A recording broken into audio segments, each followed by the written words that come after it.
une entreprise, il faut remplir les obligations auprès des deux entités. Finir au CFC avec la création et après se déporter aux impôts dans ton centre de rattachement pour la suite de la procédure. En fait, c'est qu'il a bien terminé la première procédure, mais il a oublié, il n'a même pas su que la deuxième procédure existait. Il a ignoré la deuxième procédure. Et c'est exactement ce que la plupart commettent.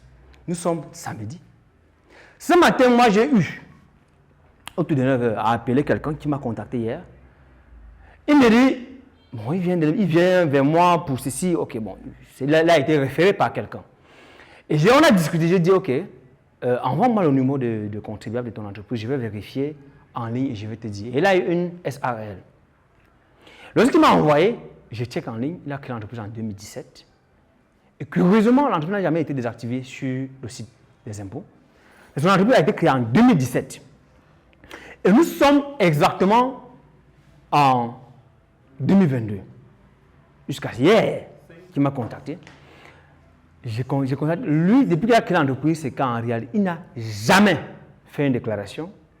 Il n'a jamais, après sa création, il n'a jamais introduit le dossier dans son centre d'impôt de rattachement.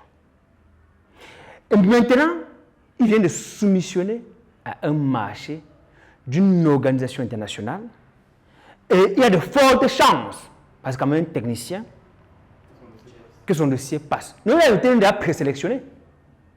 Maintenant, pour qu'on l'attribue, il faudrait une commission qui vienne auditer, voir l'entreprise et tout et tout. Et dans ce qui semble préparé pour la mission d'audit, il faut que le dossier fiscal soit clair. Et c'est à ce moment qu'il commence à chercher quelqu'un pour dire que, mais attends, ça se passe même. Il est curieusement pour une entreprise qui est créée en 2017. Et son entreprise n'est pas rattachée dans un CDI, qui est un petit centre. Son entreprise est rattachée dans un centre spécialisé. Et le centre spécialisé, c'est quoi? Moi, je vais prendre un cas banal. Chaque année, lorsque vous avez créé une entreprise, vous devez déposer par exemple le bilan, la DSF. Dans le centre spécialisé, quand vous déposez la DSF avec retard, la pénalité c'est 1 million.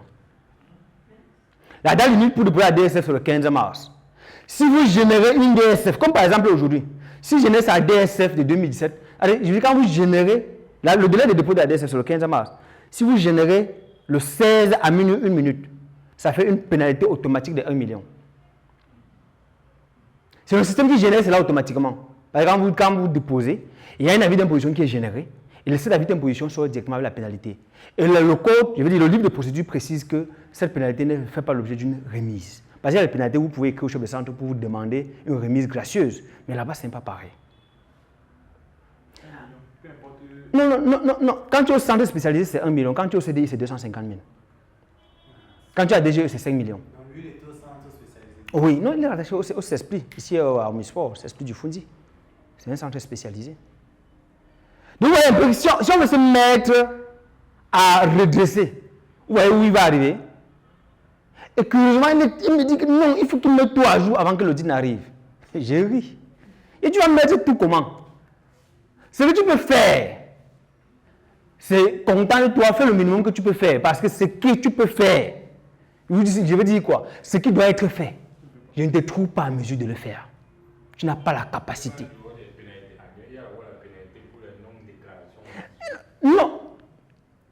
Je parle d'1 million, non. La pénalité, parce que je dis qu'il n'a pas réalisé de marché.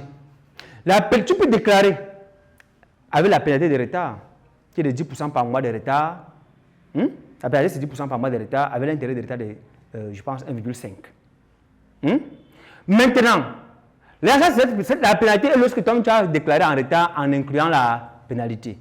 Lorsque les impôts t'écrivent, avec des fois ce qu'on appelle la mise en demeure, et que tu déclares maintenant néant, c'est-à-dire que, ok, n'a pas exercé.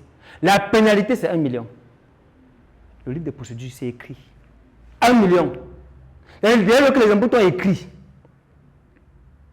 pour non-déclaration, et que tu fais une déclaration après mise en demeure néant, c'est 1 million. Vous voyez un peu ce que je dis? C'est-à-dire si aujourd'hui si les impôts l'écrivaient et qu'il dit que non, il répond en disant que non, je n'ai rien fait. Il déclare maintenant néant que non, voilà, la déclaration n'avait rien fait. Donc, vous mesurez, donc c'est pour vous expliquer un peu l'ampleur de la chose. Il dit son témoignage, mais c'est-à-dire que ça me réconforte je veux dire, dans ce que je vous expliquais au début et dans ce que je vis au quotidien. Et c'est que je vais vous expliquer que les porteurs de projets, les entrepreneurs doivent savoir que c'est un domaine qui a aussi des personnes qui doivent être consultées avant d'être exécutées. J'ai pris le cas d'une maison que pour construire une maison, il faut l'ingénieur, il faut l'architecte, il faut un maçon. Ne pensez donc pas que pour créer une entreprise, vous pouvez vous-même le faire. Il est bien certes vrai que le législateur, je veux dire, la loi impose par exemple que certaines entreprises soient créées par devant notaire, qui est une personne habilitée. Oui, mais ce n'est pas toutes les entreprises. L'établissement, comme il dit tantôt, tu n'as pas besoin de passer par un notaire. Par contre, lorsque tu veux créer par une SARL, une SA, une SAS, tu dois passer par un notaire. Là, ça t'évite un certain nombre de choses parce que forcément, tu vas discuter avec lui, il va te conseiller. Mais ce n'est pas tout.